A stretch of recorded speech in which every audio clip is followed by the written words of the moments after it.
নমস্কার, কেমন আছেন সবাই? আজ মঙ্গলবার, বাজে এখন বেলা 10টা। এই যে গোপালের পরীক্ষা, ও স্কুল যাবে, বেরিয়েছে। ট্যাঙ্কিটা একটা ফিল্টার লাগাতে হবে। ট্যাঙ্কিয়ে ফিল্টার লাগাতে হবে জল খাওয়ার জন্য। ভরতে হচ্ছে। তুই বোতলতে গেলে না? বোতল থেকেই তো আজকে আছে গোপালের কি পরীক্ষা? ইতিহাস। ইতিহাস। তুই একটু হাতটা চালিয়ে লিখবি বাবা, শোনা যে আমার। হ্যাঁ, ভূগোল কঠিন, আমার লাগে ইতিহাসটাই কঠিন। কেউ কঠিন নয়, লিখতে পারলেই কিছু কঠিন নয়, পড়তে পারলে। যাও, চল যাও, টাটা, যাও। এই যে বেরিয়ে পড়েছি। আজ হচ্ছে আমাদের খেয়াঘাটে শীতলা মায়ের পুজো, মানে মাঝি বুড়িমার। চলুন সেখানেই যাবো। সঙ্গীতা আর আমি দুজনে বেরিয়েছি। ওখান থেকে হচ্ছে যে হয়ে একবার অধেশ্বর বাটি যাব। এই যে মা বেরিয়েছে হচ্ছে যে পরিক্রমায়। এই দিকে প্রথমে একটা পাড়া যাবে, তারপর ওই দিকে যাবে।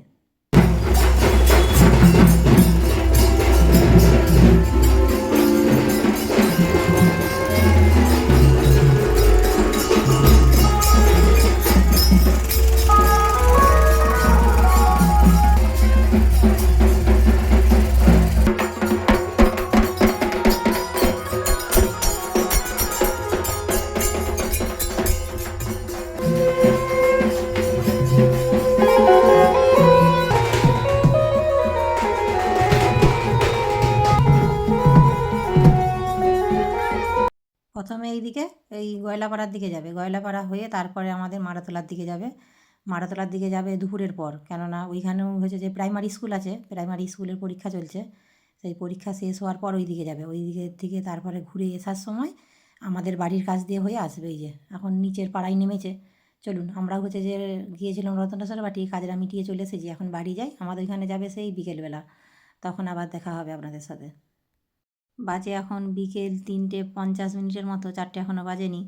এই যে মা এই পুকুর পাড় দিয়ে আসছে। চলুন পুকুর পাড়টার দিকে যাই। পুকুর পাড় দিয়ে এসে তারপরে এপাশ দিয়ে অঞ্চলগড়া ঢাল দিয়ে হয়ে মা আবার মন্দিরে ফিরে যাবে। ওই যে এই দিক দিয়ে পুকুর পাড় হয়ে আসছে। এই পুকুর পাড়ের রাস্তাটা যদিও একটু খারাপ, একটু সাবধানে আসতে হবে আর কি। চলুন, এই দিকে সব আমাদের গোপাল, বাকি হচ্ছে যে আমাদের পাড়ার সকলে মিলেই এগিয়ে গেছে মাকে আনার জন্যে। ওই যে শাঁখ, তারপরে ধুনো, ঝাঁঝ সব নিয়ে।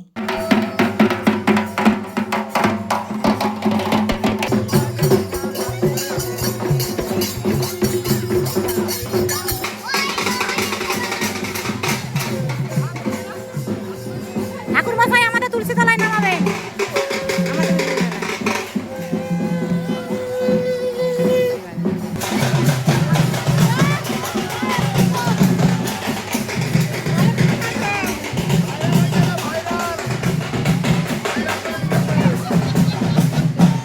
আজকে ওয়েদারটা বেশ কিন্তু ভালোই, রোদ আছে, গরমও আছে। কালকে যদিও অবস্থা ঝড় বৃষ্টি হয়েছে, তবে তার সাথে একটু হালকা মেঘলা আছে, কী হবে জানি না।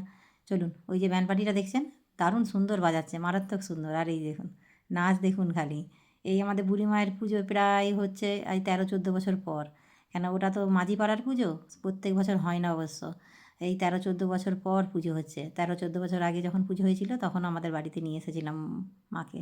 এবছরও নিয়ে এসেছি। আমাদের তুলসীতলায় একটা চৌকি পেতেছি, ওইখানে হচ্ছে যে মাকে হচ্ছে যে পালকি নামিয়ে কিছু জল বাতাসা দেবো, সেই জন্যে আর কি। ওই যে আমাদের কাকুলি দিদিভাইয়ের নাচ দেখুন একবার।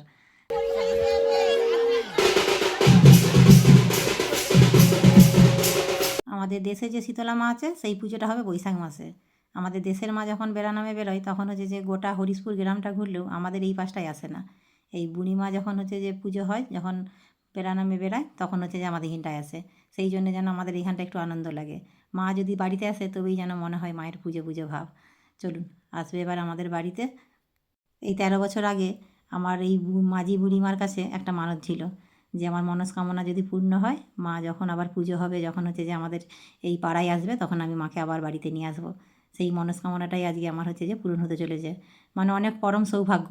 মাঝে তো কয়েকগুলো বছর বছর কেটে গেছে, পুজো হয়নি। ভেবেছিলাম আবার কবে পুজো হবে, মাকে নিয়ে আসতে পারবো কি না।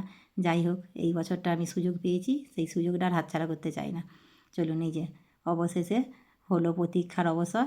এই যে মা এসেছে আমার বাড়িতে, আজকে আমি ভীষণ খুশি। এই ব্যান্ড পার্টির দলটা এসেছে বাঁকুড়া থেকে, এত সুন্দর বাজাচ্ছে, দারুণ সুন্দর। আর এই যে মায়ের এখানে জল বাতাসা দিয়ে এখন মায়ের পুজো হচ্ছে। তারপরে আমাদের বাড়ি থেকে মা হচ্ছে যে বেরিয়ে যাবে আমাদের পরের পাড়ায়, বেড়াপাড়ায়। বেড়াপাড়া থেকে যাবে হাজরাপাড়া, হাজরাপাড়া থেকে এই পাশ দিয়ে বাগপাড়ার কাছ দিয়ে হয়ে একদম অঞ্চলে ঢাল দিয়ে নেমে মা মন্দিরে যাবে। চলুন, মেঘটাও কিন্তু ধরছে, কিন্তু চলুন মায়ের সাথে সাথেই আমরাও যাবো একটু। তার আগে প্রণাম সেরে নিলাম। মাগো তুমি আবার এসো ফিরে। এই যে আমার অনেক দিনের আশা, অনেক দিনের মানে একটা মনস্কামনা পূর্ণ হলো। মাঝে মাঝে ভাবতাম আবার কবে বুড়ি মায়ের পুজো হবে, আমি বেঁচে থাকতে থাকতে হয়তো মাকে আনতে পারবো কি না, হয়তো আমার মুখের বলা মানত রয়েই যাবে হয়তো আজীবন। যাই হোক, এবছর পূর্ণ হয়েছে, আমি একদম ধন্য হয়ে গেছি। চলুন।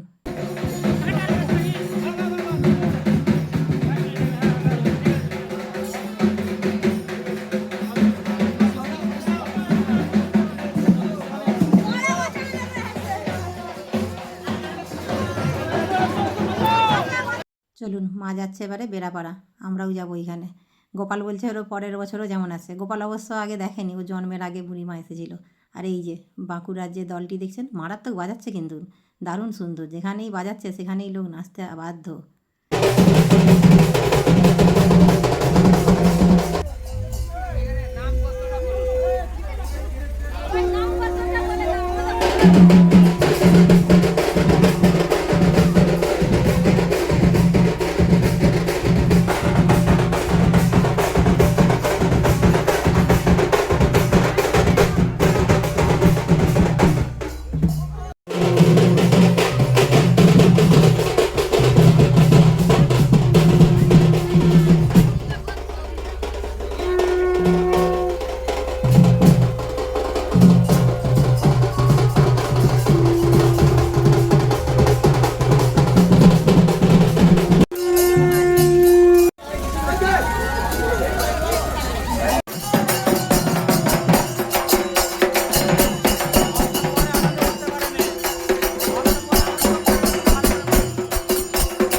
শুধু যে বাজনা আছে তা নয়, নামের দল, ঢাক, আর এই ঢাক আর এই যে বাজনা আর নামের দল রয়েছে, তার মধ্যে হচ্ছে যে নামের দল আর হচ্ছে যে ঢাকি আমাদের গ্রামেই হচ্ছে যে আছে, আমাদের গ্রামেরই এইগুলো। আর এই যে এরা এত সুন্দর বাজাচ্ছে।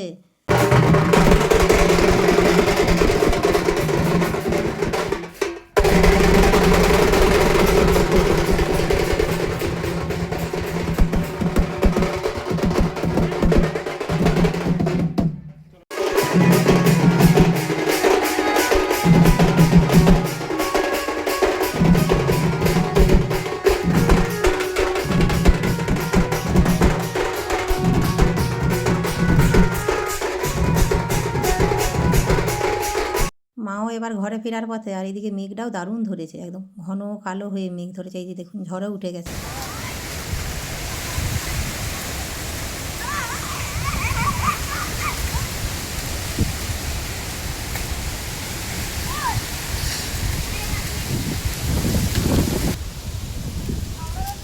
মিষ্টি, প্রচুর মেঘ ধরেছে। ওই দিকটা একবারে পুরো একদম ধুলো উড়িয়ে দিচ্ছে মাঠের দিকটায়। এদিকে আবার বৃষ্টিও হচ্ছে, ঝড়টা উঠে গেল, আবার রোদও বেরিয়ে গেছে হালকা হালকা। এই যে মা বেরিয়েও মনে হচ্ছে এতখানে ঘর ঢুকে গেছে, ভালোই হয়েছে, পুরো ঠান্ডা হয়ে গেছে একবারে। আর গোপালের আম গুঁড়োতে গেছে, বারণ করলাম শুনলো নি, কতকগুলো আম এখানে গুঁড়ি রেখে গেছে। এই যে এইরকম এখন সাইজের আম কুড়িছে। এইদিকে গাছের আম বড় হওয়ার সাথে সাথে ঝড়টাও এত বাড়ছে, এই ছোটো ছোটো আমগুলোই পড়ে যাচ্ছে। জানি না শেষ অবধি পাকা আম গাছে টিকতে পারবে কি না। কালকেও তো রাতের ঝড়ে কত আম ঝরে গেছে, দেখুন কত আম। এই যে আবার একটা চিকে করে আম গুড়ি নিয়ে এসছে। আবার ওর দিদি সঙ্গীতা আছে, ও আবার এই যে এসে ঘরে ব্যাগ আনতে, এই যে ব্যাগ নিয়েছে, ব্যাগ নিয়ে আম গুড়াতে যাবে। আরে ভিজছিস কেন? দেখেছেন কাণ্ড, দেখুন ছেলের একবারে আম গুড়ানোর কাণ্ড। এইরকম জল ঝড় হচ্ছে আর ওদের আম গুড়ানোর ধুম পড়েছে।